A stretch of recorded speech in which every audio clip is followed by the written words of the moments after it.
sahabat rumah belajar. Nice to meet you. How's life? I hope you have a great day today. Perkenalkan, nama saya Arif Rahman, peserta pembatik level 3 2019 dari SMPN 1 Astambul, Kabupaten Banjar, Provinsi Kalimantan Selatan. Mau tahu apa yang akan kita pelajari kali ini? Simaklah video berikut ini. The Lion and the Mouse, an Aesop's fable with a focus on vocabulary. One day, a mighty lion, tired from hunting all morning, lay down to take a nap under a large, shady tree. Some mice that lived at the foot of the tree scrambled over the sleeping lion to return to their home. But just as the last mouse was crawling over him, the lion woke up. The lion laid his big paw on the little mouse, trapping him. The mouse was very afraid. He apologized to the lion for disturbing him and begged him to spare his life and let him go.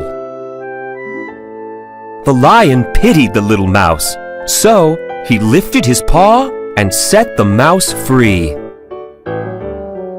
Sometime later, the lion was walking near the mouse's home. The lion accidentally stepped on a trap set by a hunter, and a net made of thick ropes captured the lion and pulled him up into a tree. The lion struggled to free himself, but could not. His angry roars rumbled through the forest as he became upset and afraid. The mouse heard the lion's cries.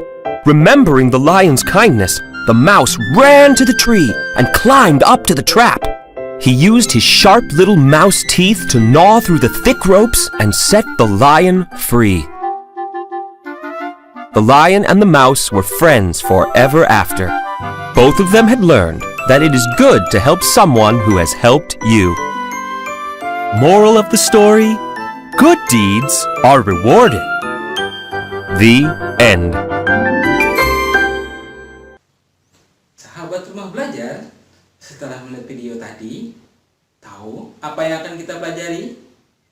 Kali ini kita akan belajar tentang narrative text.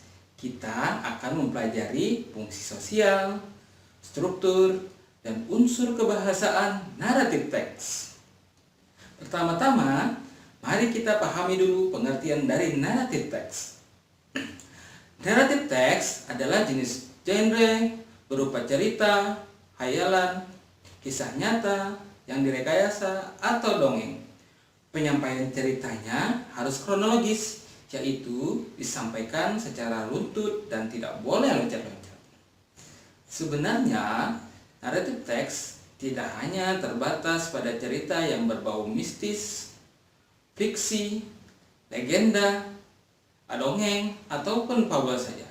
Tetapi cerita lain yang berbentuk petualangan, misteri, dan semua bentuk cerita. Intinya, narrative text adalah tentang cerita. Tujuan dari narrative text adalah untuk menghibur pembacanya, atau to entertain or to amuse the readers. Selain itu, tujuannya agar pembaca mendapatkan hikmah atau moral lessons dari sebuah cerita. Pada umumnya, narrative text terdiri dari 3 struktur, yaitu 1.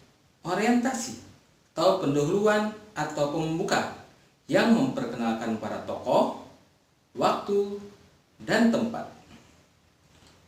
2. Komplikasi, yaitu krisis, konflik, atau masalah yang muncul pada cerita. Yang ketiga adalah resolusi, yaitu krisis atau masalah tersebut teratasi untuk lebih baik atau lebih buruk. Biasanya, narrative text memiliki unsur kebahasaan sebagai berikut. Yang pertama, naratif teks menggunakan noun tertentu sebagai kata ganti orang seperti farmer, stepmother, dan sebagainya. Yang kedua, naratif teks menggunakan kata kerja atau action verb bentuk lampau atau past tense. Misalnya, live, wrote, cut, dan sebagainya.